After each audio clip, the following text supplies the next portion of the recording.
Sejam muito bem-vindos à aula de eletrônica. Hoje a gente vai ver os conceitos básicos de protocolo de comunicação. Então, ao conectar um microcontrolador a um sensor, display ou outro módulo eletrônico, você já pensou como é que dois dispositivos se comunicam? O que exatamente eles estão dizendo? Como é que eles conseguem se entender? A comunicação entre dispositivos eletrônicos é como a comunicação entre humanos. Ambos os lados precisam falar a mesma língua. Na eletrônica, então, essas linguagens são chamadas de protocolos de comunicação. Felizmente para nós, existem apenas alguns protocolos de comunicação que precisamos conhecer ao construir a maioria dos dispositivos eletrônicos. Então, na aula de hoje, a gente vai discutir o princípio básico de três protocolos de comunicações mais conhecidos. O SPI, deixa eu pegar outra, só um pouquinho aqui, deixa eu aumentar o tamanho da letra. Só um pouquinho aqui, pessoal. Deixa eu escolher aqui. Essa aqui eu acho que vai ficar melhor. Então, o SPI, a WART e a outra seria a I2C. Então, SPI significa Serial Peripheral Interface. A WART significa Universal Asynchronous Receiver Transmitter. E a I2C significa Integrated Circuit. Então, primeiro começaremos com alguns conceitos básicos sobre comunicação eletrônica. Em seguida, explicaremos os detalhes de como funciona o SPI. Aí depois a gente vai ver então a WART e depois o I2C.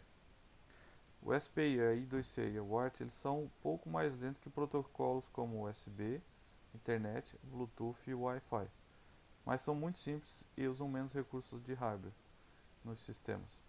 Então, o SPI, I2C e o WART são ideais para comunicação entre microcontroladores e sensores, por exemplo. Tá? Só que, como eu falei para vocês, não tem uma grande velocidade de comunicação, tá? Mas serve muito bem para dispositivos, comunicação entre esses tipos de dispositivos. Antes de a gente iniciar propriamente com o SPI, que vai ser o primeiro assunto da aula de hoje, vamos dar uma olhadinha sobre o protocolo de comunicação de paralelo e serial. Então, aqui na tela eu mostrei para vocês dois desenhos, né? Um com uma comunicação paralela, se vocês perceberem,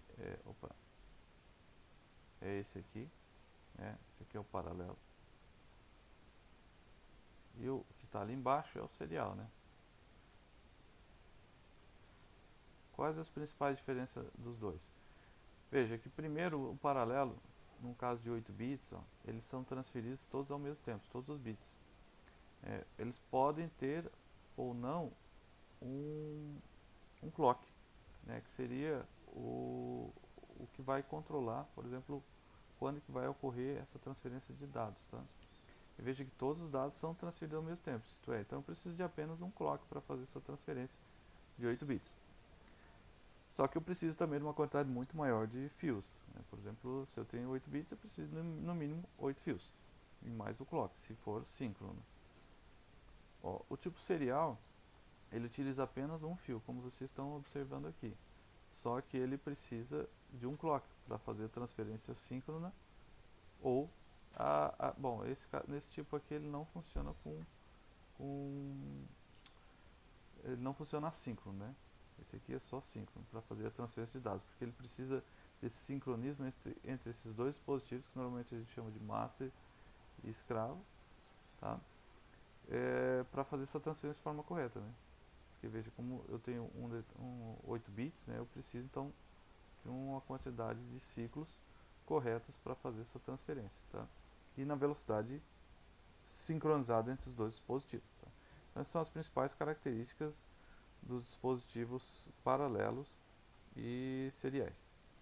Agora então vamos dar uma olhadinha sobre o dispositivo SPI. Então, deixa eu só limpar essa tela aqui. Então, vamos falar sobre o SPI. Então, aqui no SPI, o que a gente vai ver? Então, deixa eu botar uma fotinho dele aqui. Ó, esse aqui é, por exemplo, um exemplo de um dispositivo, um circuito integrado do tipo SPI. Deixa eu escrever o nome aqui para vocês, ó, para vocês verem direitinho como é que se escreve isso aqui. Então, SPI, né, que daí é serial periférico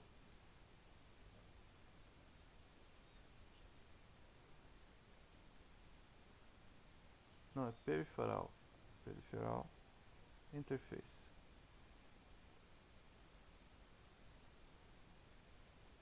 certo? Bom, esse vai ser o primeiro dispositivo que a gente vai conhecer.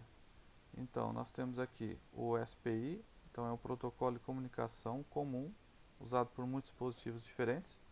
Por exemplo, o módulo de SD, módulo de leitor de cartão RFID, transmissores e receptores sem fios de 2,4 GHz. Eles usam o SPI para se comunicar, como microcontroladores. Um benefício que é exclusivo do SPI é o fato de que os dados podem ser transferidos sem interrupção. Então, qualquer número de bits pode ser enviado ou recebido em fluxo contínuo. Com o I2C e o UART, os dados são enviados em pacotes, limitados a um número específico de bits. As condições de início e parada definem o início e o fim de cada pacote, de modo que os dados são interrompidos durante a transmissão.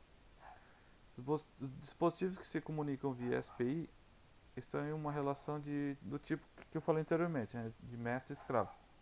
Então, o mestre é o dispositivo de controle, que normalmente é um microcontrolador, enquanto o escravo, geralmente que é um sensor, um display, um chip de memória, né, que a gente vai acessar.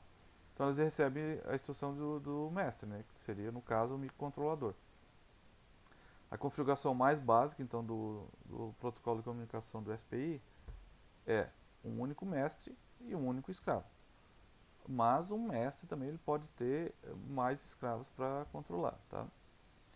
Então na fotinha aí que vocês estão vendo, ó, eu tenho o exemplo, como falei, né, de dois dispositivos se comunicando aqui, né? Vou botar ele um pouco mais para cima, certo? Deixa eu colocar aqui embaixo, ó, os nomes, né, desses dispositivos, tá? Do circuito integrado. Nós temos ali o MOSI, o MISO, o SCLK e o SS/CS. Deixa eu colocar aqui rapidamente para vocês cada um desses tipos, os nomes, né, certinho. Deixa eu só trocar a cor aqui.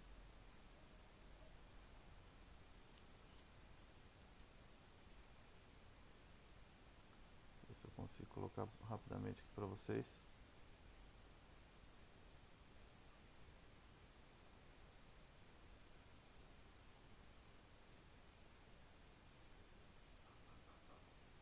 Só um minutinho aqui que eu estou fazendo essa alteração. Opa, agora sim. Então, vamos ver o que significa cada um desses pinos aí, tá? Então, eu imagino que vocês devem estar vendo direitinho a imagem, né? Então, o que nós temos aí? Nós temos o MOSI. O que seria o MOSI? Ó? O MOSI, para o master e para o slave, ele significa coisas diferentes, tá? Ó, o MOSI para o master significa o quê? Ó? Que é a saída, tá? Então, o master vai utilizar esse MOSI para fazer a saída, certo? Enquanto que o MOSI para o slave, para o escravo, ele vai ser a entrada de dados, tá? Então, vamos lá. O MOSI seria a saída de dados para o master e para o slave seria, então, a entrada de dados. Tá? O outro ali, o MISO, seria o contrário. Para o master, então, seria a entrada de dados. De onde é que vem esses dados? Vem lá do escravo, né? Digamos que você tenha uma comunicação entre um microcontrolador e um display. Um display que, por exemplo, tenha botões. Né? Só um exemplo, ó, deixa eu procurar aqui na internet. Eu tenho uma foto aqui que eu posso disponibilizar aqui para vocês. Ó. Um pouquinho que eu estou copiando aqui da internet a foto. Deixa eu botar uma foto aqui para vocês, ó, de um exemplo de um display, né, que ele poderia ter, ó, que ele tem botões, né, vocês perceberem aqui, ele tem botões aqui, certo? Então veja, eu poderia utilizar um microcontrolador para escrever alguma coisa aqui na tela, né? E aí depois faz uma pergunta, ABC, daí sei lá, você faz com que um desses botões aqui escolha um desses três ABC, e daí esses dados vão ser enviados para o microcontrolador, né? Esse microcontrolador daí seria o mestre e o LCD aqui então seria o escravo, tá? Então essa era uma forma de comunicação do tipo SPI, que poderia ter comunicação de envio de dados do escravo para o mestre, tá? Certo. E nós temos aqui então também o clock, né? Que seria dado aqui por esse SCLK.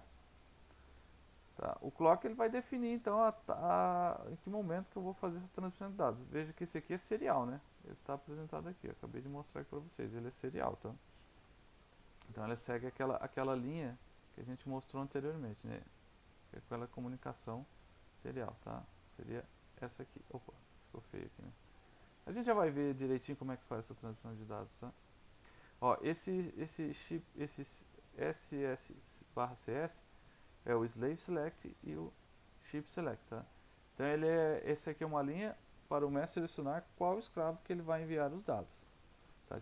Como eu falei para vocês, a gente já vai ver isso aí direitinho, tá? Detalhes como ocorre essa transmissão de dados. Certo, vamos ver agora as principais características desses dispositivos. Eu vou sempre botar, depois de falar sobre eles, eu vou sempre botar as principais características, tá?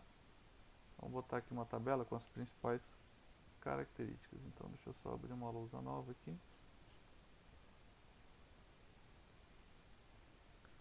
Deixa eu aumentar um pouco isso aqui também.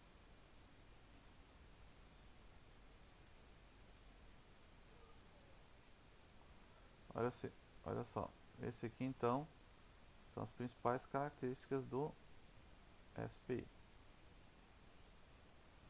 Então ele tem 4 fios, ele tem uma velocidade máxima de 10 megabits por segundo, ele é do tipo síncrono, como a gente viu, né? E do tipo serial. Ele pode ter um mestre, né? E na teoria ele pode ter quantos escravos ele quiser, tá? Então ele tem um número ilimitado, mas na prática obviamente isso não é verdade, né? Porque a gente sabe que se tiver muitos dispositivos desse, vai ter problemas de comunicação, do tipo ruídos, ou vai ter muitos cabos, ou obviamente ele tem um limite, né? Tá certo? Então, vamos lá. Como é que funciona o clock do SPI, tá? O sinal do clock do SPI, ele sincroniza a saída de bits dos dados do mestre para a amostragem de bits pelo escravo. Tá? Deixa eu colocar uma figura aqui já para vocês ir se identificando aqui com esse dispositivo, tá? Como que a gente vai fazer a comunicação desse dispositivo. Vou botar essa figurinha aqui só para ficar mais claro para vocês. Então veja, vocês observem aqui nessa figura que ele tem um master e 3 escravos. Ó, eu não sei se dá para ver direito ali, mas com essa cor amarela ficou meio ruim, mas veja que eu tenho 3 escravos, escravo 1, 2 e 3, né? E veja que aqui ao lado, ó, eu consigo daí selecionar cada um deles, tá? O SS1, SS2 e o SS3. Tá? Então eu consigo fazer essa seleção. E aqui, ó, todos eles estão sincronizados com cada um dos escravos, tá? No primeiro aqui, ó, veja que um mestre vai enviar dados para eles, certo? E o MISO, ali, ó, é os escravos que vão enviar os dados. Mas veja, ó, se por exemplo eu quero selecionar o SS1, então eu venho aqui e aciono, boto um sinal em alto ou embaixo, a gente vai ver, só para o SS1, tá? Normalmente a gente vai ver que é sinal embaixo. Se eu boto o sinal lógico 0 para o SS1, apenas e deixo em alto o SS2 e SS3, veja que ele vai enviar os dados para todos eles, mas os únicos que vão receber serão o slave 1, tá?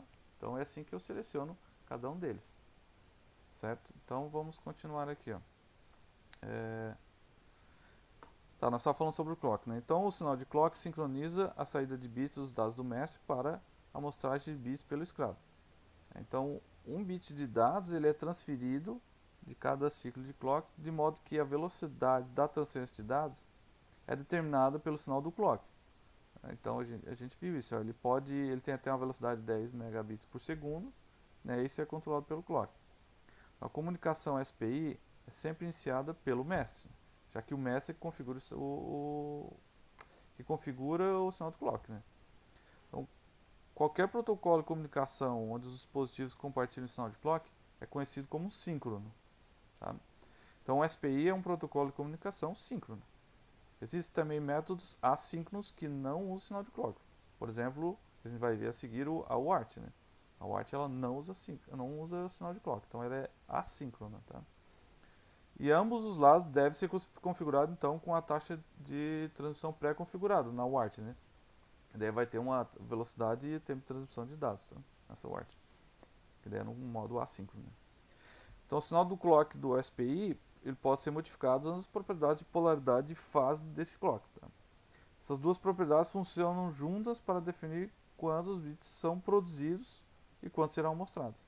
A polaridade do clock pode ser definida pelo mestre para permitir que os bits sejam emitidos e mostrados na borda ascendente ou descendente. Vocês lembram, né, daquela história lá da borda, né? Ela pode utilizar a borda de subida ou de descida, tá? Para fazer, por exemplo, a amostragem. Então, essa borda, né, do clock, ela pode ser configurada na saída e a amostragem ocorre na primeira ou na segunda borda do ciclo, tá? Isto é, na subida ou na descida, né? Independente de estar aumentando ou diminuindo. Tá? A seleção do escravo, como é que fica? O mestre, então, pode escolher com qual escravo ele vai se comunicar, configurando aquela linha que eu mostrei ali, né? O SS e o /SC. Tá? No caso, ele só está apresentado o SS. Né? E ele funciona com nível de tensão lógico baixo. Tá? No estado inativo, então sem transmissão, a linha de seleção de escravo é mantida então no nível lógico alto. Então, vários pinos SC e SS podem estar nesse dispositivo do mestre, o que permite que vários escravos então sejam conectados em paralelo, como é essa fotinha que a gente está vendo aí. Tá? Se apenas um pino SS estiver presente, vários escravos podem ser conectados ao mestre de forma encadeada. Tá? Eu já vou mostrar para vocês como é que é essa forma encadeada. Então, múltiplos escravos. Ó. O SPI pode ser configurado para operar com um único mestre e um único escravo, como eu falei já no início. Né? E pode ser configurado com vários escravos controlados por um único mestre. Essas duas maneiras de conectar vários escravos ao mestre é a que está apresentada aí na tela. Tá? Se o mestre tiver vários pinos de seleção de escravos, os escravos podem ser ligados em paralelo, como no nosso caso aí que está na nossa telinha. Tá? Agora, se eu tenho apenas um pino, digamos, eu tenho um circuito integrado, só tenho um pino, eu posso fazer da seguinte forma para conectar mais escravos. Posso fazer de forma, como é que se diz, em cascata, né? Vamos falar assim, em cascata. Por exemplo, essa figurinha, ó, eu tenho uma comunicação de dados, ó, do MOSI, que daí sai Master Output, né, MO, e Slave Input. Então ele vai do mestre para o escravo, tá? Mas digamos que eu queira fazer uma comunicação em cascata, né? Aí vejo que os dados entram no escravo 1, depois ele sai lá através do MISO, certo? Do escravo, e entram, ó, no MOSI do segundo escravo. E depois eles passam do MOSI para o MISO do segundo escravo e vai para o MOSI do terceiro. Então veja que o mesmo dado que está entrando aqui no master, ele está indo para todos os escravos. Tá? Então, você pode fazer esse sincronismo entre esses três dispositivos, mas veja que todos eles vão receber o mesmo dado. Ok? Mas daí, com alguma técnica de programação interna, você pode, por exemplo, dizer, eu vou pegar só os primeiros 3 dados para o escravo 1, depois digamos, 8 bits. Eu pego os primeiros 8 bits para o escravo 1, depois eu pego os próximos 8 bits para o escravo 2, né, e depois eu pego ali os próximos 8 bits então para o escravo 3. Então isso eu poderia fazer uma comunicação com um mestre apenas e vários escravos. Mas veja que daí para transferir todos os dados eu precisaria ali de um círculo ali com 24 clocks, né? Então isso depende de como você vai projetar o circuito, né? Se, por exemplo, se for só 3 eu não vejo problema. Agora, por exemplo, se for 100 escravos, aí já começa a complicar um pouco mais, demora um pouco mais a comunicação, né? Tá? Aí esse MISO aqui, então, ele também pode, esse MISO em azul aqui, ó, ele pode ser utilizado então para transferir dados lá para o master. Essa é uma forma então de fazer o SPI de forma intercalada. Tá? Então o MOS e o MISO, né, esse é aqui isso que eu já falei para vocês, né, ele é utilizado aí para transferir dados, né, da forma como eu mostrei para vocês, tá? Então vamos observar agora como é a transferência de dados passo a passo, tá? Como é que a gente faz isso?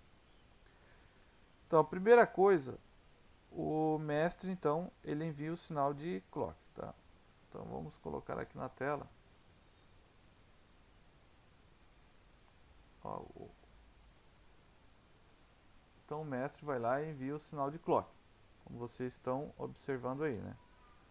Deixa eu ver se vocês, como é que tá a tela, tá meio pequeno, né? Deixa eu aumentar um pouco.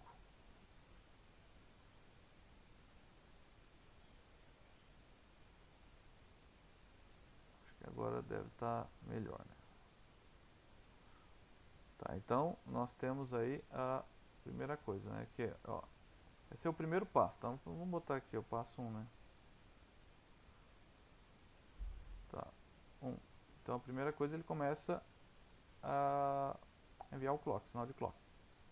Aí depois, o que ele faz? Deixa eu pegar a figurinha para mostrar para vocês. Depois o que ele faz aqui é o seguinte, ele tem que botar o SS em sinal baixo, tá? Para que ele possa fazer essa a comunicação com o escravo escolhido.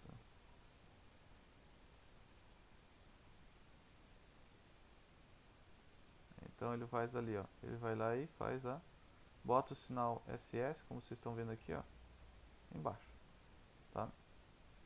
Depois a terceira coisa que ele vai ter que fazer aí o mestre ele envia os dados um bit por vez. Deixa eu botar a figurinha aqui e daí a gente conversa um pouco mais. Sempre tem que aumentar essas figurinhas aqui.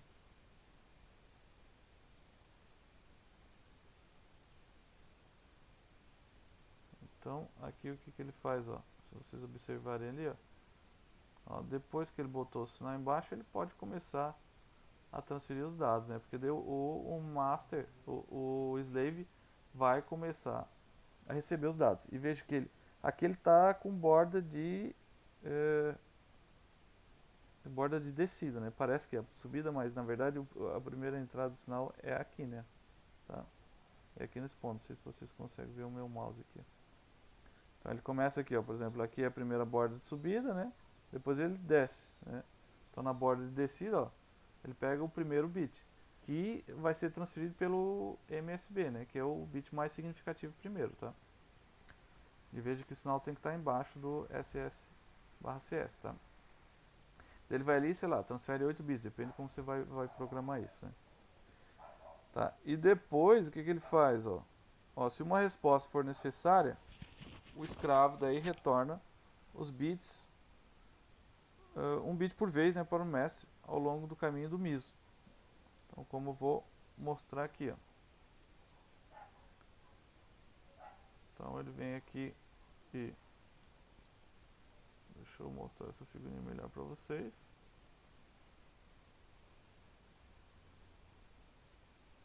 Só aumentar ela aqui.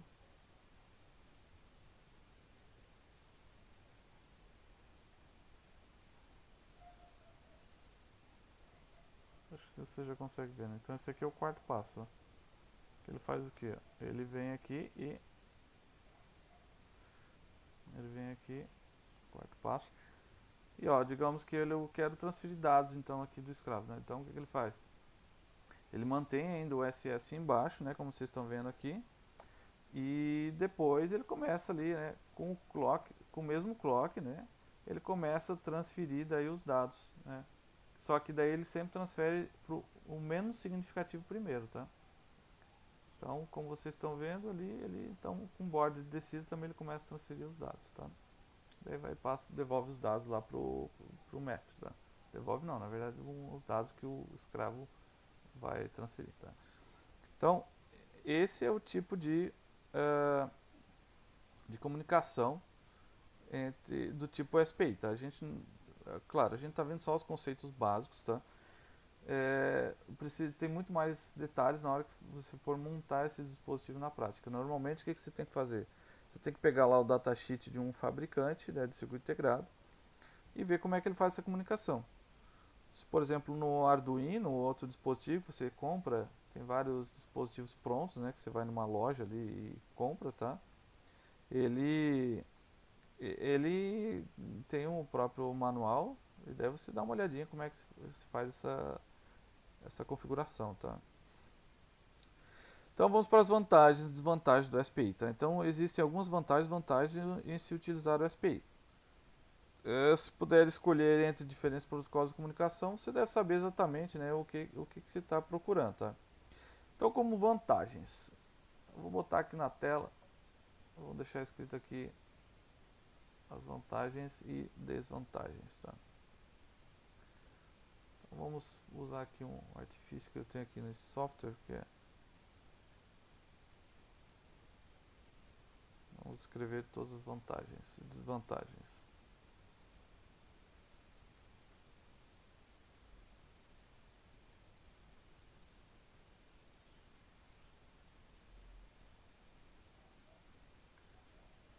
Sempre tem que aumentar que ele fica muito pequeno isso aqui, tá?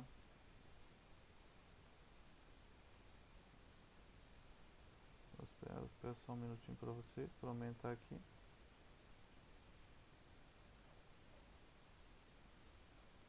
Eu vou colocar aqui as desvantagens também, tá?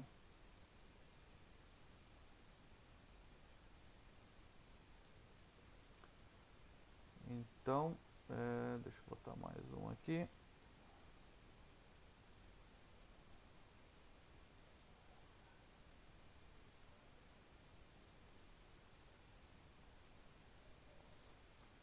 Espera aí, pessoal, que tá dando um pequeno probleminha aqui. Deixa eu começar aqui de novo, então.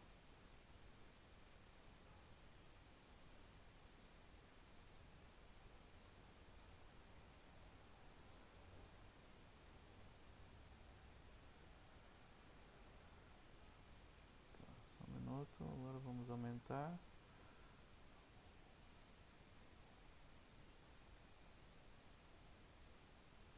Agora sim. Então, as vantagens primeiro.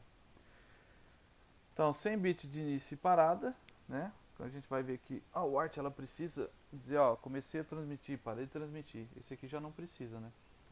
Os dados eles podem ser transmitidos então continuamente, sem interrupção. Isso que é uma vantagem, né? Que daí ele vai transmitindo o tempo todo. Tá? Nenhum sistema de endereçamento escravo complicado como o I2C. A gente vai ver que no I2C, para selecionar o escravo, eu vou ali e boto ali um código e aí todos os escravos vão receber esse código e um deles vai identificar, olha, agora eu vou receber os dados agora, né? Como se fosse um celular, né? Cada um tem o seu número de celular, né? Daí ele começa a receber o sinal quando alguém liga para mim, no caso, né?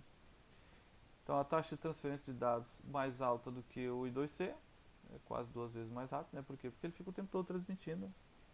Então, as linhas de MISO e MOSE separadas para que os dados possam ser enviados e recebidos ao mesmo tempo. Então veja que eu posso enviar e receber dados ao mesmo tempo. Não é o caso, por exemplo, do I2C, que a gente vai ver ao final dessa aula.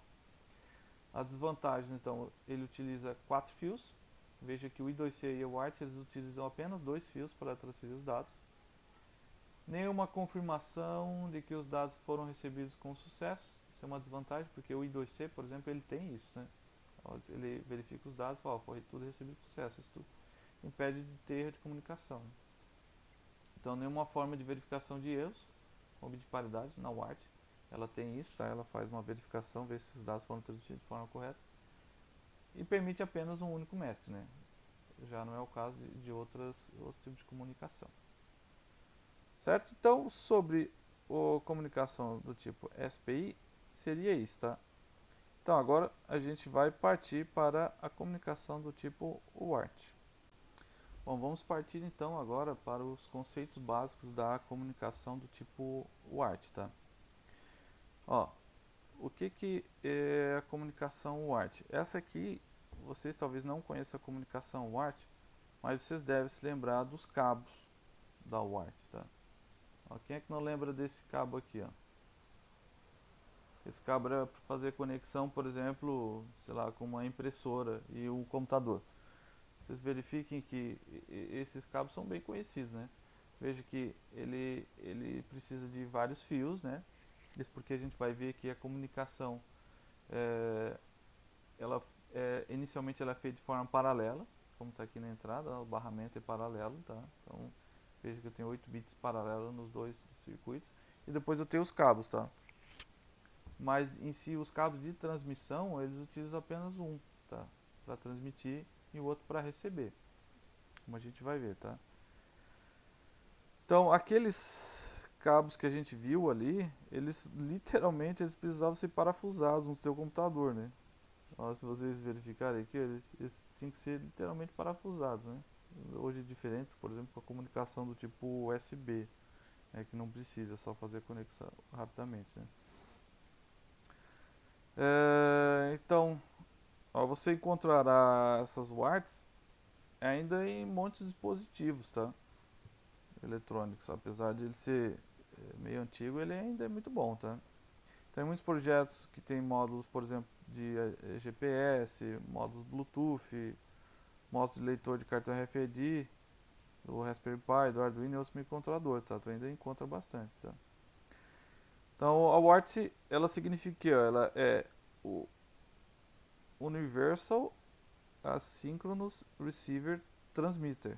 Tá? Então, veja que ele é, traduzindo, né? Ele é receptor, transmissor assíncrono universal. Tá? Então, veja que ele não tem um clock específico, né? Ele é assíncrono. Então, não é um protocolo que nem o SPI 2C, né? Mas é um circuito físico e um microcontrolador e um CI autônomo, tá? Então, o objetivo da UART, né, é transmitir e receber sinais de dados, tá? E veja que ele é uma mistura de paralelo e serial, né? Porque ele entra com os dados de forma paralela e sai com os dados de forma serial. Tá? E essa é uma das vantagens dele, né? Que ele utiliza apenas 2 fios, né, para transmitir os dados, tá? Então, ó, na comunicação UART, 2 UARTs eles se comunicam diretamente um com o outro, como está aí na tela, né? O UART de transmissão converte os dados paralelos de um dispositivo de controle, como uma CPU, em formato serial, e transmite em série para o UART de recepção, né? Então, que converte os dados serial e volta os dados de forma paralela para o dispositivo de recepção. Como está aqui, então ele pega em paralelo, né? Transmite no formato serial e depois ele vai receber em serial também, né? Nesse ponto aqui no CRX, e depois ele converte novamente os dados em forma paralela, tá? Então veja que internamente no dispositivo de recepção eu preciso receber os dados de forma paralela, tá?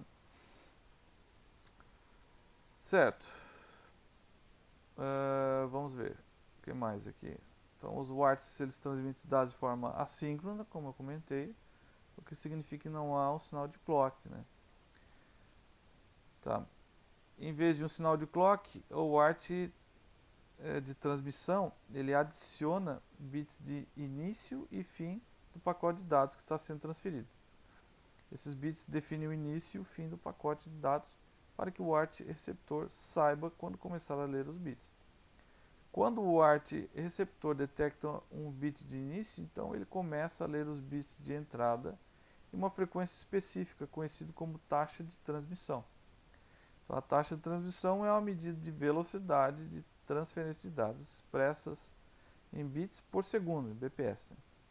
Ambos os UARTs devem operar aproximadamente na mesma taxa de transferência. A taxa de transmissão entre os UARTs de transmissão e recepção podem diferir apenas em 10%, antes que o tempo de bits comece a ficar muito diferente.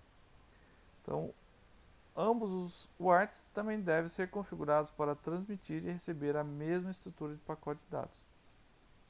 Deixa eu colocar agora algumas características desse dispositivo aqui para vocês. Vou botar uma tabelinha.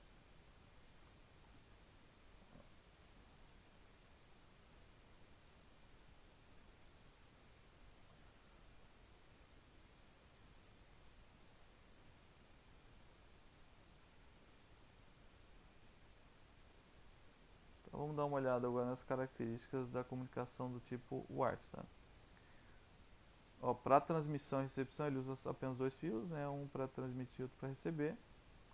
E tem a máxima velocidade ali de 111.200 baud e a transferência de dados. Tá? Mas normalmente é utilizado em 9600. Ele é assíncrono, né? Então ele só vai receber dados a hora que o escravo lá recebeu um sinal, né? E ele só pode ter então um escravo e um mestre, né? Diferente lá do SPI, que pode ter vários mestres, né? Desculpa, vários escravos. Tá? Então, como é que funciona o ART, né? Deixa eu botar a figurinha aqui novamente. O ART que vai transmitir os dados, ele recebe os sinais de um barramento de dados, como já está ali apresentado na figura. Né? O barramento de dados então, é usado para enviar os sinais ao UART por outros dispositivos como uma CPU, uma memória ou um microcontrolador. Os dados são transferidos do barramento de dados para o UART de transmissão de forma paralela. A gente já viu isso aí, né, quando a gente estava estudando os dispositivos da sequência lógica, a combinação sequencial, né? Vocês lembram lá que a gente viu alguns dispositivos de transmissão de dados, tanto paralela quanto em série?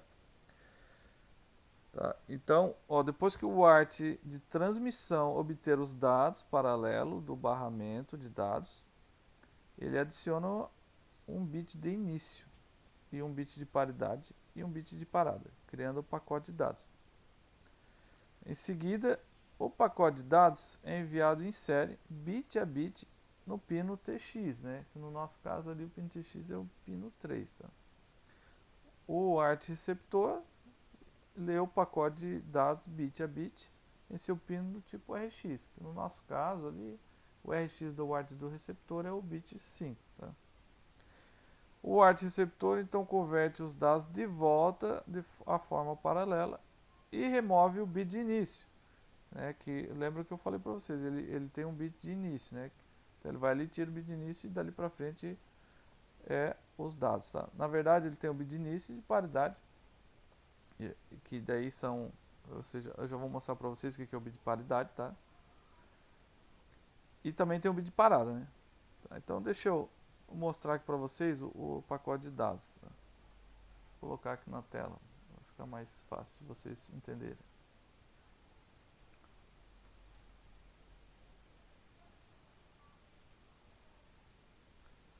Tá, então deixa eu aumentar isso aqui, sempre tem que aumentar, é um saco isso aqui.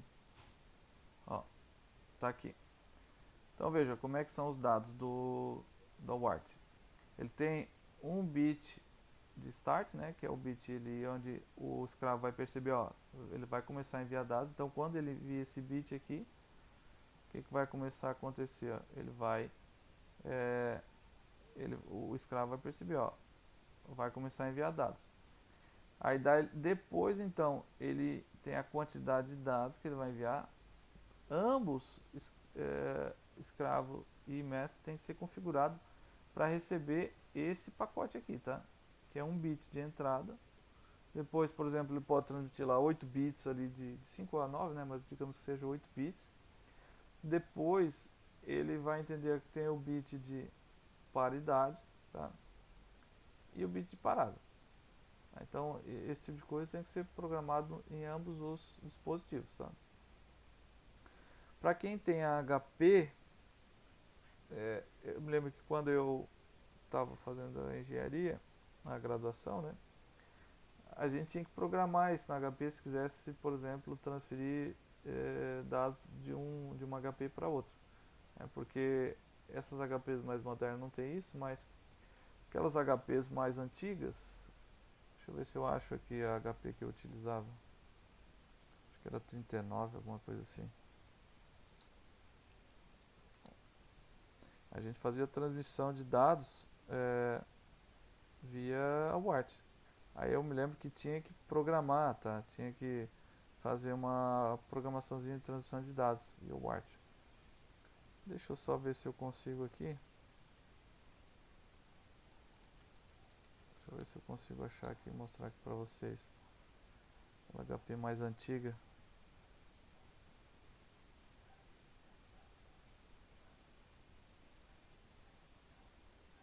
Aqui tem uma foto, não sei se... Bom, talvez aqui vocês consigam ver um pouco melhor.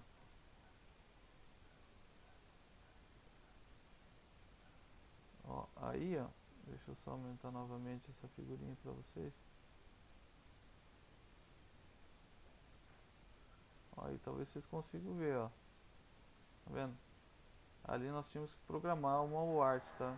Para fazer essa transmissão de dados entre duas HPs, tá? Pelo menos era assim que fazia na época. Eu me lembro, daí tinha que configurar a taxa de transmissão, tinha que configurar se queria bit de paridade ou não, tá? Então tudo aquilo que eu mostrei para vocês aqui nesse pacote de dados. Tem o número de bits, o balde ali que é a taxa de transmissão, a gente normalmente utilizava 9600, como estava dito ali no início, né? Que se vocês verificarem aqui a tabelinha, eu botei, né? Normalmente é 9600 esse balde, que é a taxa de transmissão de dados, tá? Certo. Então vamos dar continuidade. Tá. Bom, o bit iniciar. O que é esse bit iniciar? Ó, a linha de transmissão de dados ao WART é normalmente mantida em um nível lógico alto, quando não se está transmitindo dados. É assim que daí que o escravo vai entender, ó, se está em nível alto, não vai receber dados. Então, para iniciar a transferência de dados, o WART de transmissão coloca aquela linha de transmissão em nível lógico baixo, por um sinal de clock, né? Então, tu vai ali e bota em nível lógico baixo, só um clock. Veja que a comunicação é serial, né? Ele pega o dado paralelo e transfere para serial. Então, quando ele vai lá e bota quando o TX, né? Deixa eu botar novamente aqui a figurinha. Então, quando o TX, ele vai lá, está em nível lógico alto, normalmente, ele bota em nível lógico baixo, o receptor ele vai entender, ó, vai começar a vir uma linha de dados, né? Tá. Tá.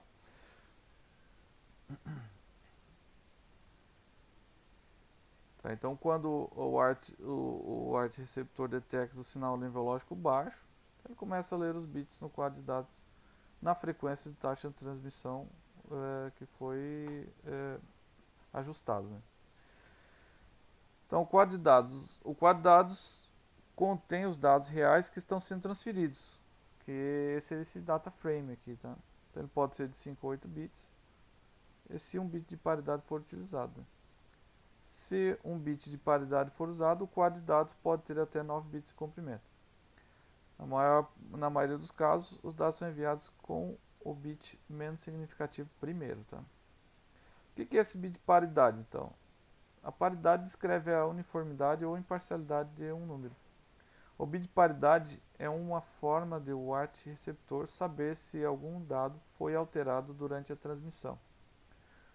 Os bits podem ser alterados, por exemplo, por radiação eletromagnética, taxa de transmissão incompatível ou transferência de dados de longa distância. Então pode ser perdido alguns dados. Depois que o ART receptor lê o quadro de dados, ele conta o número de bits com um valor igual a 1 e verifica se o total de números é par ou ímpar. Então vamos lá, novamente, ele vai ali e conta todos os dados, né? Ele vai contar só o número 1. Então se o bit de paridade for 0, isto é, ter a paridade 0, desculpa, a paridade par, então se o número for par, ele vai botar o bit de paridade igual a 0. E se a quantidade de bits 1 for igual a ímpar, então ele vai lá e bota o bit de paridade igual a 1. Quando o bit de paridade corresponde aos dados, o WART sabe que a transmissão estava livre de erros. Mas se o bit de paridade for 0 e o total for ímpar, ou o bit de paridade é 1 e o total é par, então a WART sabe que os bits quase deram um erro, né? Tá? Então é isso aí. Ele vai ali e conta todos os números, né, igual a 1. Se for ímpar, ele bota o bit de paridade igual a 1. Se for par, ele bota o bit de paridade igual a 0. E daí ele envia esses dados ali para o WART também, do mestre, né, e diz, ó, os dados foram enviados com sucesso ou não. Tá? Não é a forma, assim, digamos, mais eficiente de todas, né? Ele não confere todos os dados bit a bit, mas é uma forma boa para verificar se teve erro, né? Imagine milhões de dados sendo transferidos. Obviamente, se tiver erro na transmissão, ele vai acabar identificando uma hora e outra, né? Tá? O bit parada. Então, o bit parada, como vocês estão vendo ali no final, né? Ele é utilizado para sinalizar o fim do pacote de dados. O WART de envio, então, conduz ali a transmissão de dados de um nível lógico alto para pelo menos uma ou duas, né, durações de bits, tá? Para o nível alto. Tá, então como é que é feito essa transmissão? Vamos observar agora, passo a passo, como é que ela é feita. Tá? Então, deixa eu botar as figurinhas aquela para mostrar como é feito. Vou copiar aqui.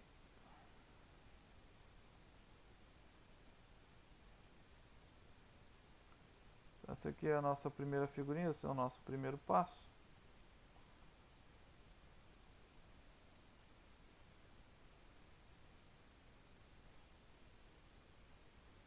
Esse aqui é o primeiro passo, então. Ó, o WART, então ele recebe a transmissão de dados de forma paralela, né? Tá aqui, certo? Esse é o WART que vai fazer a transmissão. Então vamos outra figurinha.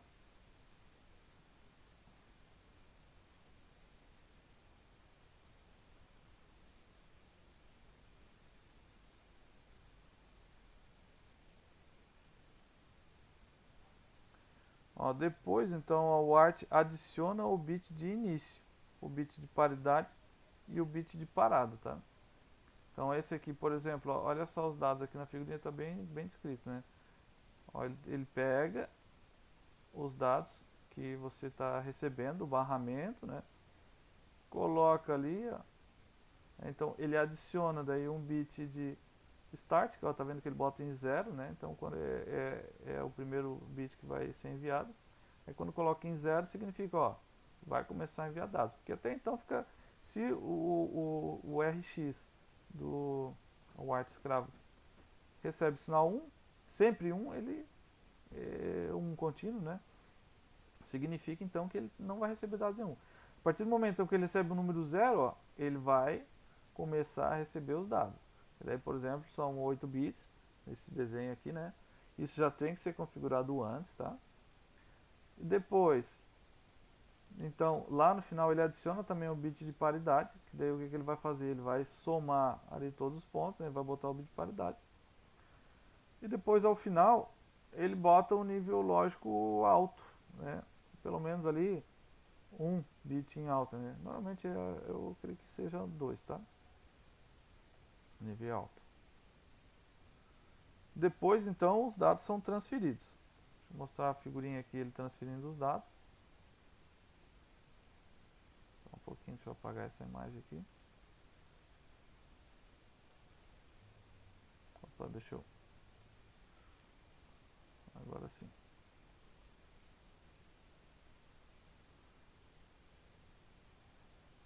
depois que ele fez aquele procedimento, ele começa a transferir os dados.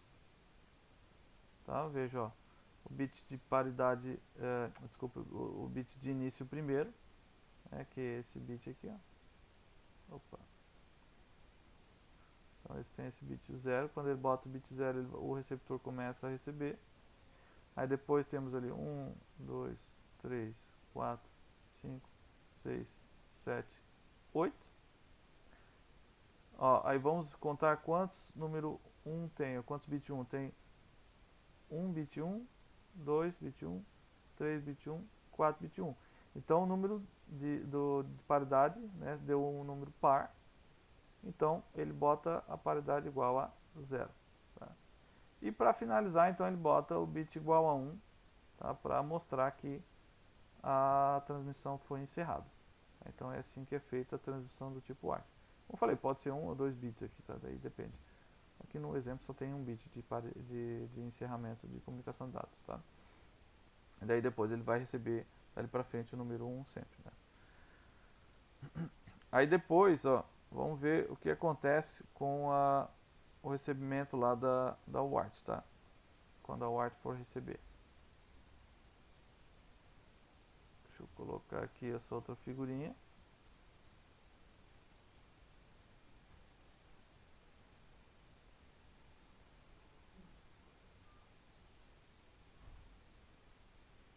Então essa aqui é a UART que está recebendo, né? Aí veja, aqui ele vai receber então o número 0, né, que é o bit de início, depois o bit de dados, depois paridade 0 e o bit de estoque. Tá? Aí para finalizar, o que ele faz? Ele vai ali e, deixa eu apagar essas imagens, ele vai ali e coloca, aí faz a conversão, né? Faz a conversão de serial para paralelo, né? A gente já tinha visto. Tá? Essa seria a última etapa, então, para a conversão. Ele estava lá em serial, ele pega só a parte de dados, né, e converte para paralelo e joga lá para o barramento daí do outro dispositivo. Tá? Então, quais são as vantagens e desvantagens? Tá? Como eu fiz anteriormente, vou botar aqui novamente as vantagens e desvantagens. Tá? Vou escrever em amarelo aqui para vocês observarem.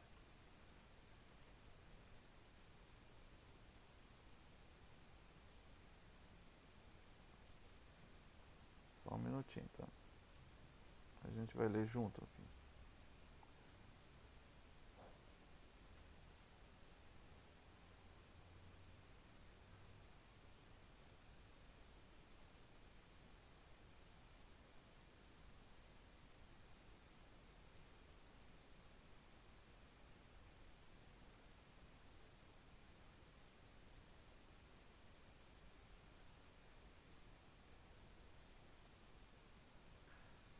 Então, as vantagens. Eles utilizam apenas 2 fios, né, para fazer a transmissão. Nenhum sinal de clock é necessário. Veja que o SPI ele precisava do sinal de clock. Ele tem um bit de paridade para permitir a verificação de erros, né, que daí ele vê lá separa, se é ímpar, né, dependendo do número de bits igual a 1 que ele contou. A estrutura do pacote de dados pode ser alterada desde que ambos os lados estejam configurados para ele, né. Tá? Isto é, sei lá, de 8 bits, 7 bits, 5 bits. Mas isso tem que ser sempre configurado, tá? Eu me lembro quando eu estava usando a da HP, sempre tinha que configurar quando fosse fazer a transmissão de dados. É um método bem documentado e amplamente utilizado. Tá? Então, as desvantagens. O tamanho de quadro de dados é limitado, um número máximo aí de 9 bits. Não suporta múltiplos sistemas de escravos ou múltiplos mestres, né? Só um de cada, só um mestre e um escravo. E a taxa de transmissão de dados de cada UART deve estar dentro de 10% uma da outra, né? Isto é, veja que ele é um método que ele não é síncrono, né? Então tem essa limitação aí, tá? Que ele tem que estar não pode ter muita, a taxa de transmissão tem que ser praticamente igual, tá? Então esses seriam os conceitos básicos aí da comunicação do tipo UART. Agora então a gente vai partir para a comunicação do tipo I2C. Conceitos básicos do protocolo de comunicação I2C. Até agora falamos sobre os fundamentos da comunicação SPI e da comunicação UART. Então agora vamos ao protocolo final dessa aula, que é o Circuito Interintegrado, ou I2C. Você provavelmente usará o I2C se alguma vez construir projetos que usam telas OLED, sensores de pressão, ou módulo de giroscópio acelerômetro. O I2C ele combina os melhores recursos do SPI e do UART. Com o I2C você pode conectar vários escravos em um único mestre e pode ter vários mestres controlando um ou vários escravos. Isso é realmente útil quando você deseja ter mais de um microcontrolador registrando dados em um único cartão de memória ou exibindo texto em um único LCD. Como a comunicação UART, o I2C usa apenas dois fios para transmitir dados entre os dispositivos.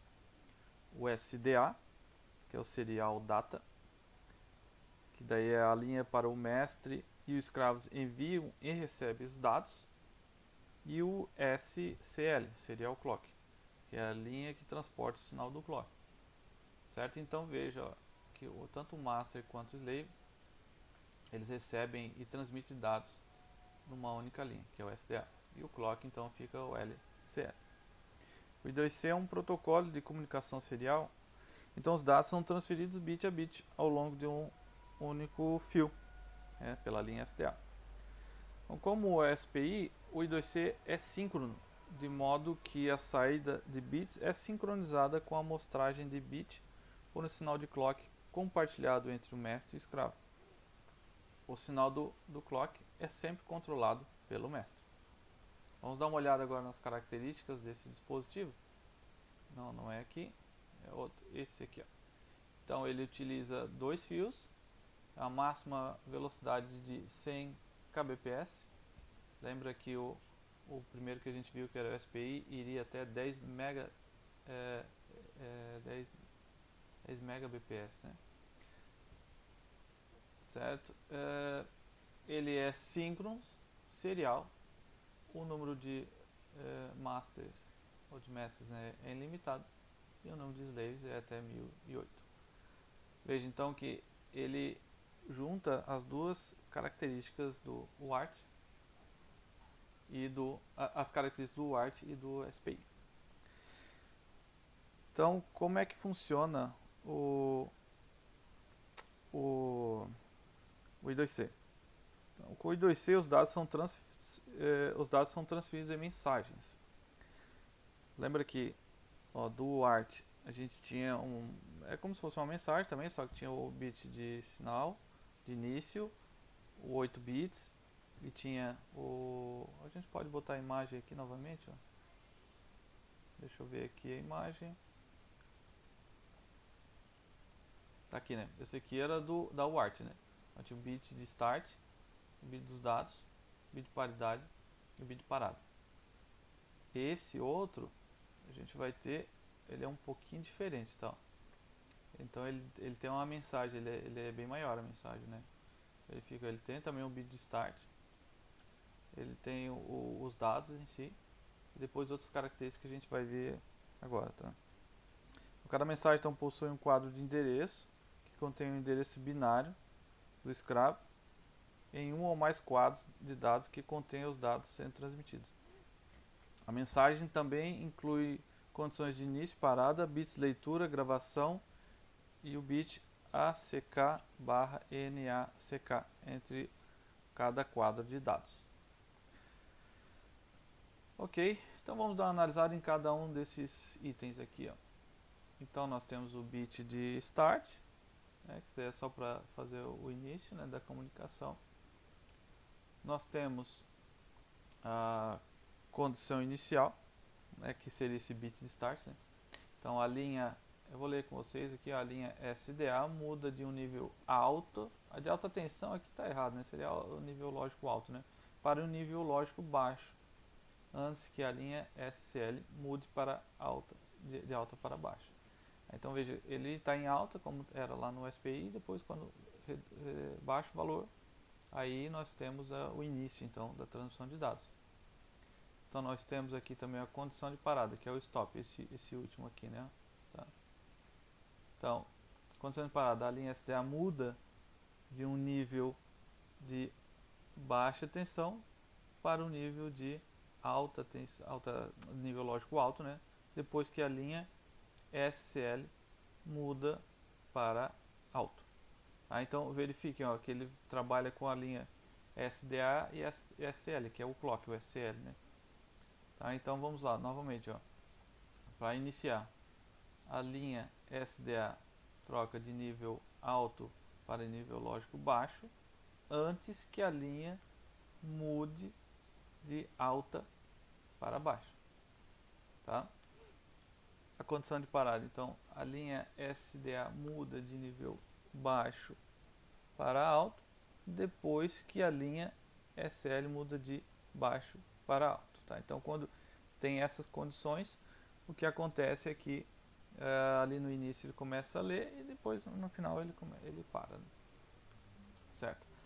O endereço, o frame de endereço aqui seria basicamente o endereço, né? Que tu vai endereçar os escravos, tá? Então, há uma sequência de 7 a 10 bits exclusivos para cada escravo que identifica o escravo quando o mestre desejar falar com ele. Tá? Então, veja que aqui nesse quadro, a gente disse que nós poderíamos ter 1008 escravos, né? Então, isso é provavelmente ligado com o número de endereços que eu posso criar aqui com esses bits. Tá? E isto daí eu tenho a quantidade de escravos que eu posso ter. Só para a gente verificar aqui, vamos dar uma olhadinha. Se eu pegar aqui e usar calculador de programador, né? Nem precisa de programador, pode ser a científica normal. Se eu faço aqui 2 elevado a 10, eu tenho 1024. Né? Isto provavelmente é porque ele vai pegar um bit ou outro para fazer o endereço, né, lá do escravo, tá? Então provavelmente aqui, porque lá disse que era 1008, né? Então se fizer isso aqui menos 1008, vai sobrar 16. Provavelmente eles devem ter alocar algum endereço de memória para alguma outra razão, tá? Então por isso que eles não devem usar todos os endereços de memória. Tá? Deve ser para criar alguma instrução, alguma coisa do tipo. Mas veja que ele pode acessar então 1008 escravos. Por quê? Devido a essa razão aqui, tá? Porque esses são os endereços que eu posso controlar. Eu vejo que agora os escravos eles podem conectar tudo em paralelo, né? Tudo conectado na linha SDA e SL. Aí como é que eu sei quando eu devo acessar um ou outro? Aí vai esses dados aqui, essa mensagem vai para todos os escravos, né? Se todos estiverem em paralelo. E daí o que acontece é que ele vai identificar qual é o escravo que vai receber esses dados. Tá? E daí depois ele começa a enviar em pacotes, tá vendo? Ó? O data frame 1, data frame 2. Tá? Vamos lá, o bit de leitura ou de gravação. Esse está aqui, né? É o read ou write bit, né? É um único bit que especifica se o mestre está enviando dados ao escravo, então nível lógico baixo, ou solicitando dados, né? Então ele está no nível lógico alto. Então quando tiver esse read or write embaixo, ele está enviando, e quando tiver ele está solicitando. O bit ACK e NACK, o que ele faz? Ó? Cada quadro em uma mensagem é seguido por um bit de reconhecimento e não reconhecimento.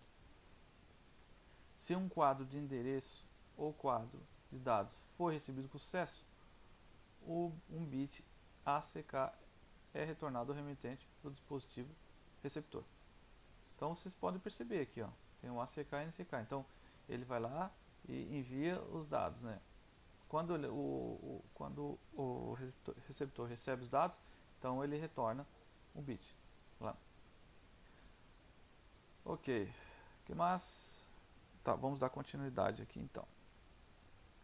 O endereçamento, tá? Sobre o endereçamento.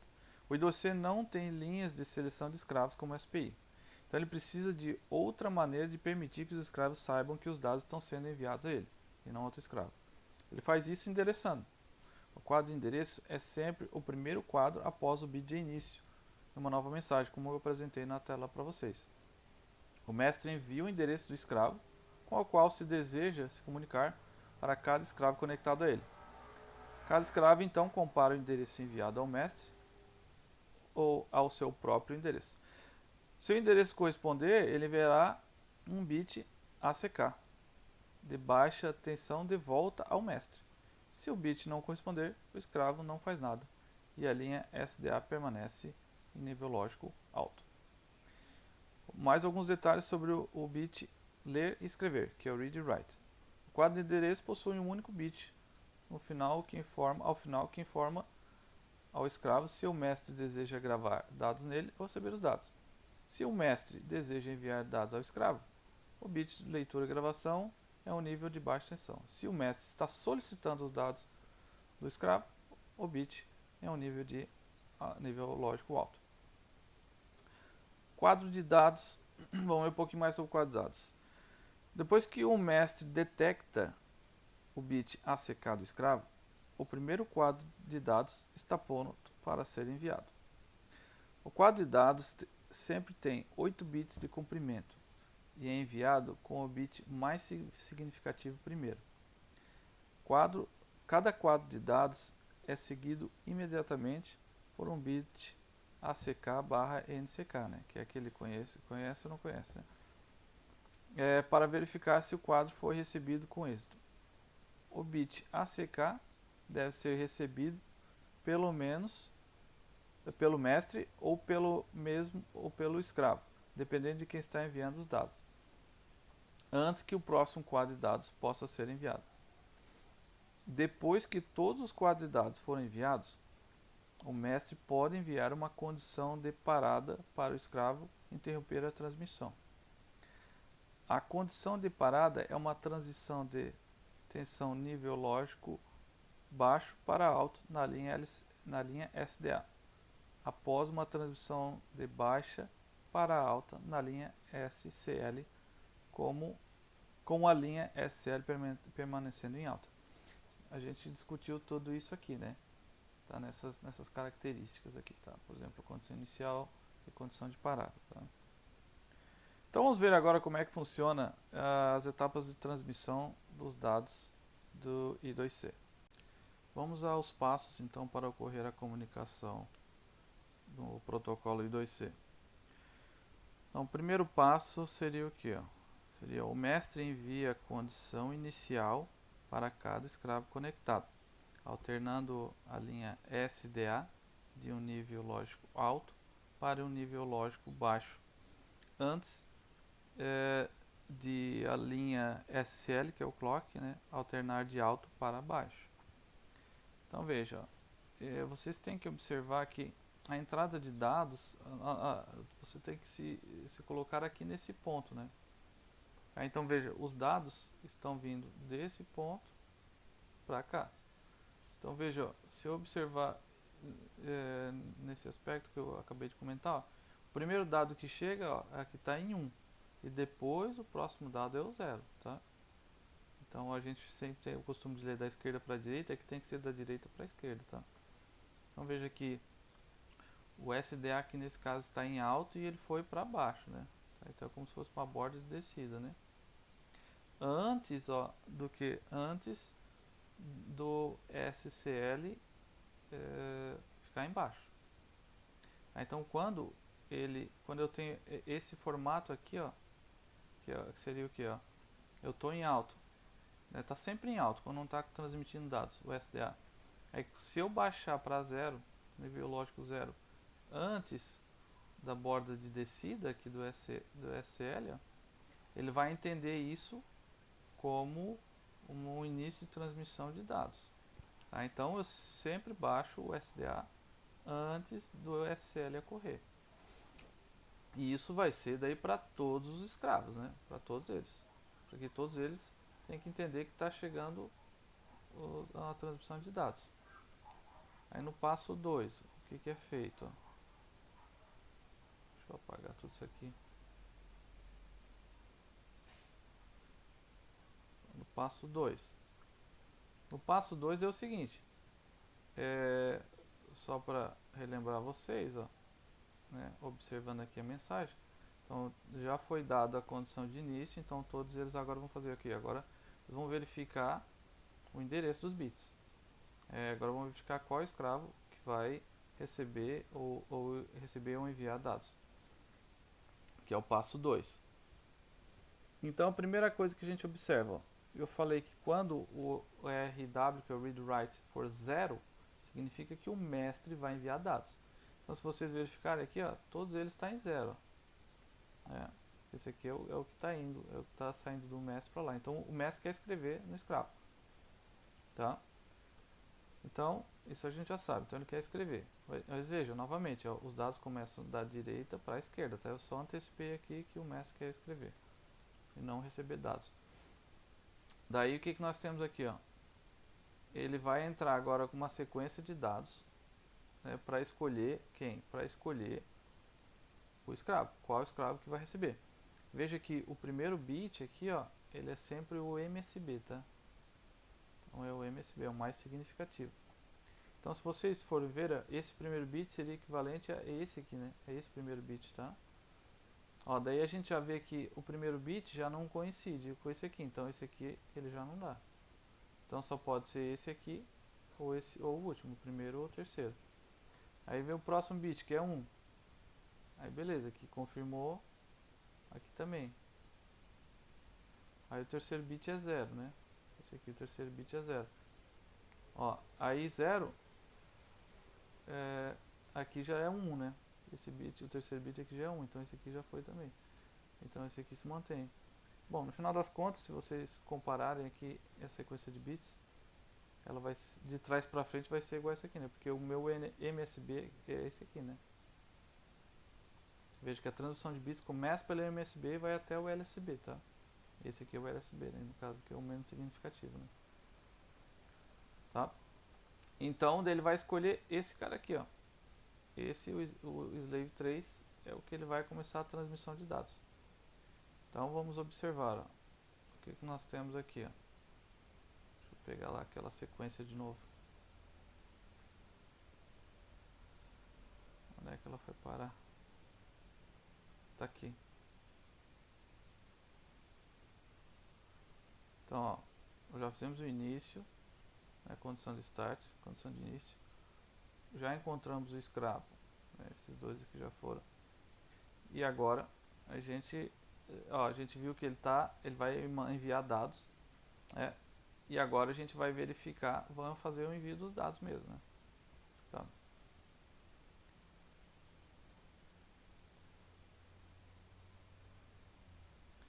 Então, o passo 3. Ó, no passo 3, o que o escravo vai fazer? Ele vai enviar um bit. Tá? Ele vai enviar o bit e ele vai botar o SDA em 0.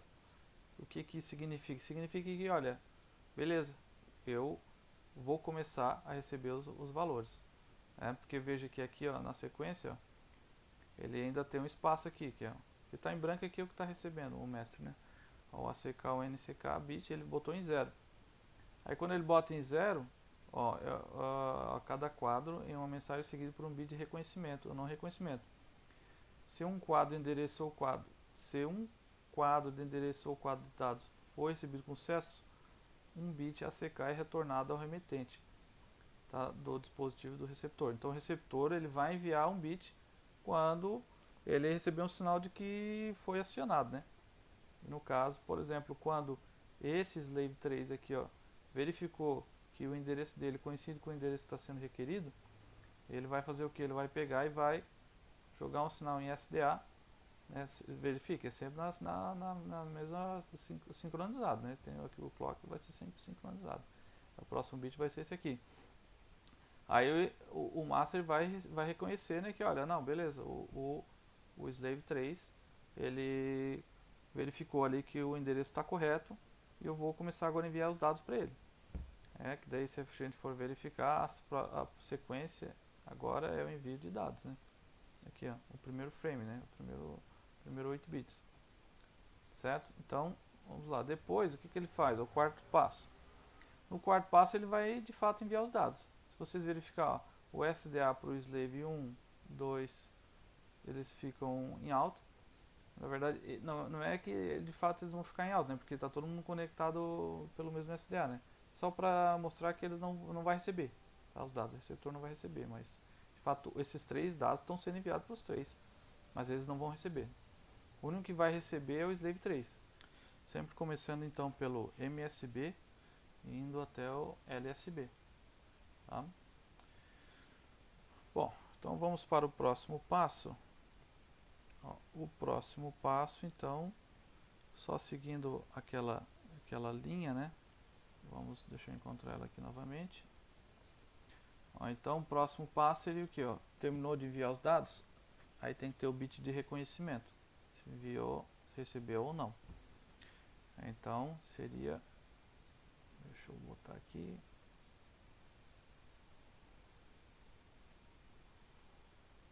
Esse aqui é a transmissão de dados, passo 4. Depois nós temos aqui o passo 5. Ó. Aí o escravo 3 me envia reconhecimento, que é, bota o nível lógico 0. Daí ele recebeu os dados e agora manda reconhecimento para o master. Depois nós temos mais um passo ainda, que é o seguinte, é para interromper. Deixa eu escrever aqui para vocês, deixa eu colar essa figurinha que eu não colei ela ainda. Esse aqui é o passo 6.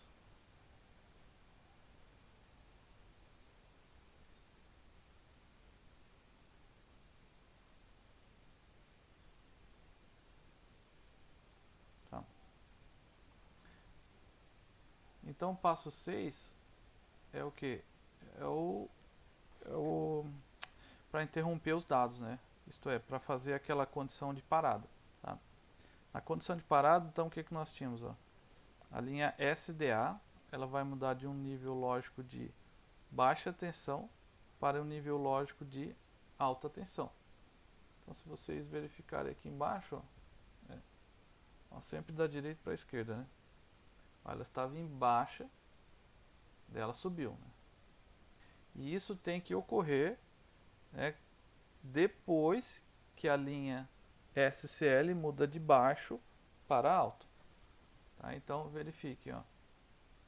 Então, aqui ó, a linha SCL foi de baixo para alto, para interromper a parada de transmissão de dados. Então, essa troca de baixo para alto tem que ocorrer depois, então, que ocorrer esse nível, o flanco de subida, digamos assim, né?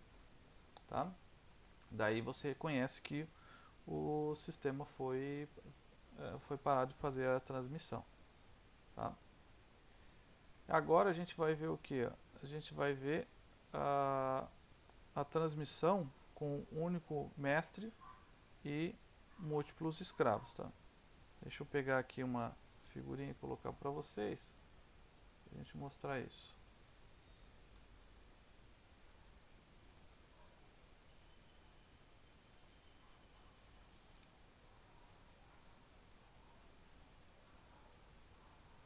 Então nós temos aqui um único mestre, certo?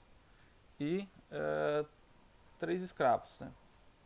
Então o que nós temos ali? Veja que ali tem a transmissão de dados em azul e na outra cor ali nós temos o clock. Tá? Então com o I2C o endereçamento, como o I2C usa o endereçamento, vários escravos podem ser controlados a partir de um único mestre. Com o endereço de 7 bits, 128 endereços exclusivos estão disponíveis. Usar endereços de 10 bits é incomum, mas oferece então ali 1024, né, ou 210 endereços exclusivos. Para conectar vários escravos em um único mestre, conecta como está apresentado aí na figura. Você tem que colocar então um resistor de 4.7 kΩ, tá? Então, deixa eu escrever aqui para vocês esse valor desse resistor. Esse aqui é 4,7 kΩ. Ali ficou meio ruim, né? Vou reescrever aqui.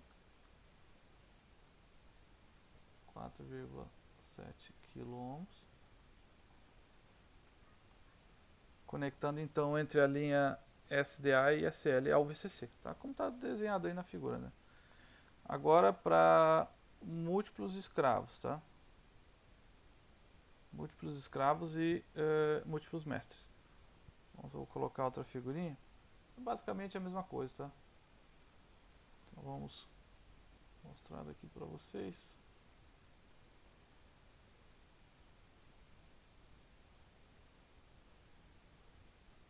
Tá. Tá aí, ó. Ó, então, opa. Agora me atrapalhei aqui. Aí, deixa eu arrumar a tela aqui para não causar problema para vocês. Tá. Então, vários mestres podem ser conectados a um único escravo ou a vários escravos.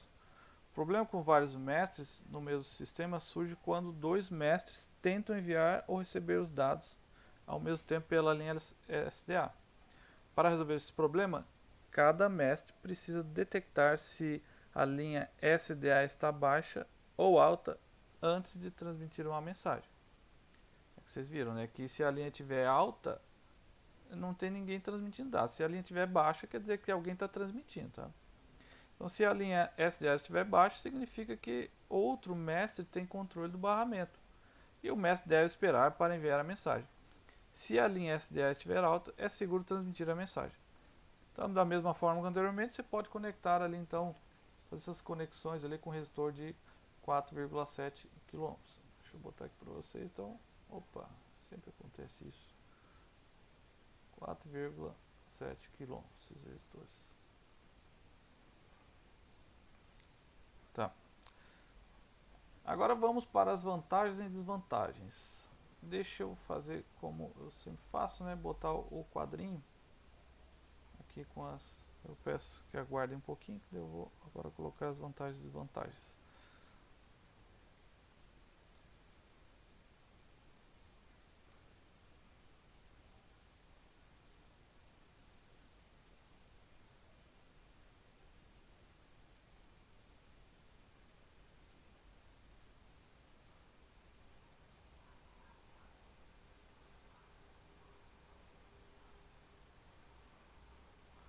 As vantagens: usa apenas 2 fios, né? Como a WART também, né? Usava para transmitir. Suporta vários mestres e vários escravos. Veja que nenhum deles suportava as duas coisas. Esse aqui suporta. Então o bit ACK e NACK dá a confirmação de que cada quadro foi transferido com sucesso, que é muito bom, né? Hardware é menos complicado do que o WART e o protocolo bem conhecido e amplamente utilizado também. As desvantagens: taxa de transferência de dados mais lenta que o SPI, como eu comentei com vocês, né? E o tamanho do quadro de dados é limitado a 8 bits. O hardware é mais complicado necessariamente para implementar do que o SPI, né? Então o SPI é mais fácil de implementar, como a gente viu, né? Prezados, veja que a aula de hoje ela foi mais expositiva, apenas para vocês conhecer cada tipo de protocolo de comunicação. Esses aqui são protocolos, como falei para vocês, para comunicação mais entre circuito integrado com LCD, com esse tipo de coisa, tá? Porque normalmente a aplicação que vocês vão utilizar bastante, né, se vocês quiserem fazer uma aplicação mais embarcada, por exemplo, eu quero ligar um Arduino num sensor. Eu fiz isso ainda esse ano, que eu estava participando de uma equipe ali para construir aqueles respiradores para Covid, né? Para pandemia. Então, eu estava numa equipe da UFSC e eu fiquei responsável por fazer a comunicação com o Arduino e com o display. E daí eu utilizei aquele LCD que eu mostrei para vocês, né? Esse aqui, ó. Tá, e esse aqui, esse display, eu fiz a conexão dele com o Arduino. E se eu não me engano, esse aqui ele tinha esse cara aqui ele tem comunicação I2C. Deixa eu verificar aqui.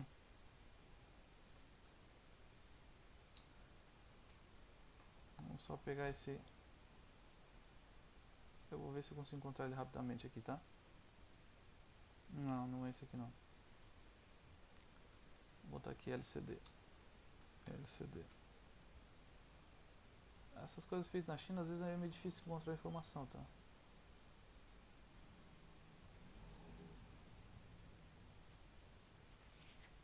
Deixa eu verificar aqui. Ó.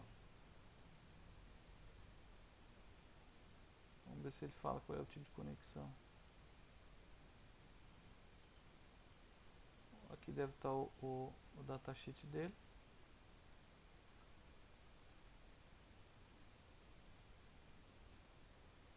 Se eu não me engano, isso aqui é I2C.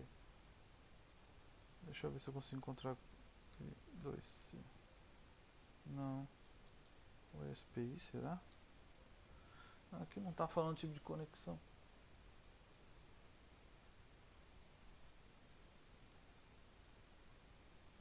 Vamos ver se eu consigo achar aqui rapidamente. Não.